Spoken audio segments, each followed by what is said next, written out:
Ciao a tutti e bentornati. Oggi vediamo l'ultima parte che completa Bambola Matilda e facciamo i capelli. Il materiale lo vedete, ho utilizzato un filato acrilico, un cartoncino, le forbici, la colla a caldo, quindi la pistola con colla a caldo e ci servirà anche un ferro da stiro se vogliamo lisciare i capelli o una piastra lisciante per capelli. Opzionalmente ho inserito anche due ciocche di colore diverso per quanto riguarda, eccoli qui, i capelli sintetici, naturalmente opzionali.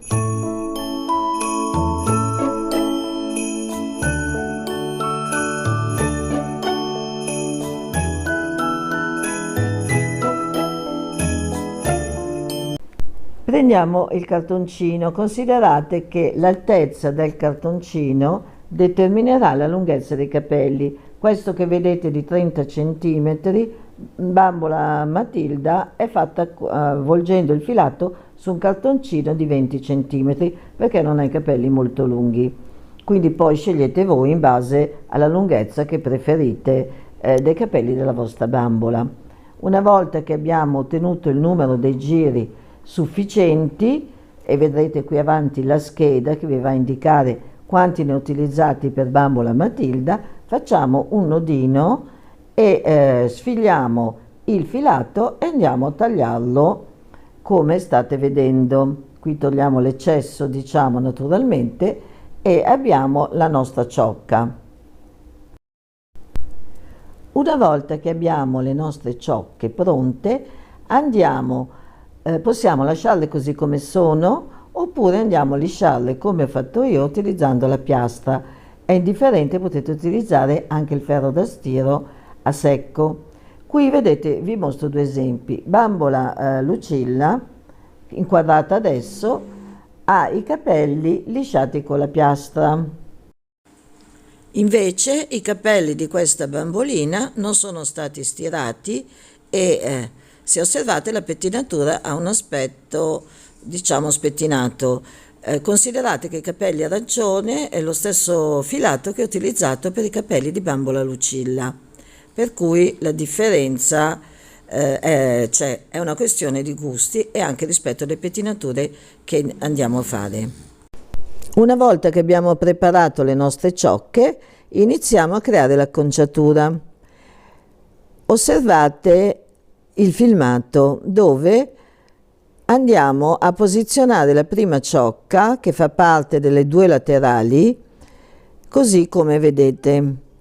Utilizzeremo la colla a caldo e andremo a fissarla premendo bene nel centro.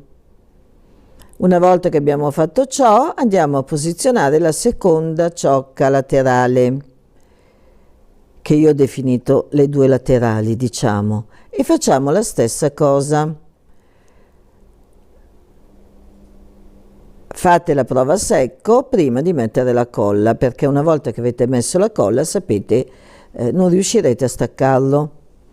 In questo caso va benissimo, mettiamo la nostra colla ed andiamo ancora a premere ben bene nella parte centrale. Successivamente andiamo a mettere la terza ciocca, quella che è più voluminosa, andremo a fissarla come ben vedete da questo filmato.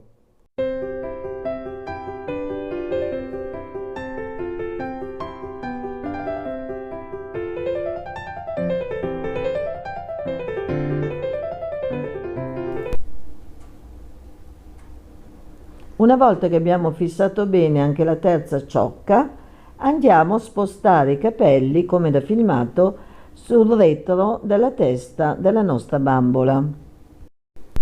Potete ora creare qualsiasi pettinatura vogliate. E qui vi faccio vedere qualche piccolo esempio, così molto brevemente. Ma in ogni caso, la prima cosa che dovete fare è quella di creare una base di capelli lungo la testa e qui state vedendo che sto creando le ciocche sottostanti dove le vado ad incollare appunto con la colla a caldo Fate questo lungo tutta la testa della vostra bambola. I capelli liberi poi andranno a creare la pettinatura che voi avete deciso. Attorcigliando i fili nel modo seguente. Naturalmente vengono fissati con la colla a caldo.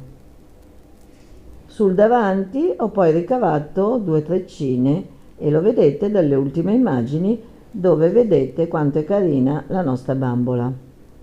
Io vi ringrazio per l'attenzione, vi aspetto per i prossimi filmati, vi saluto lasciandovi alle ultime immagini e ciao a tutti.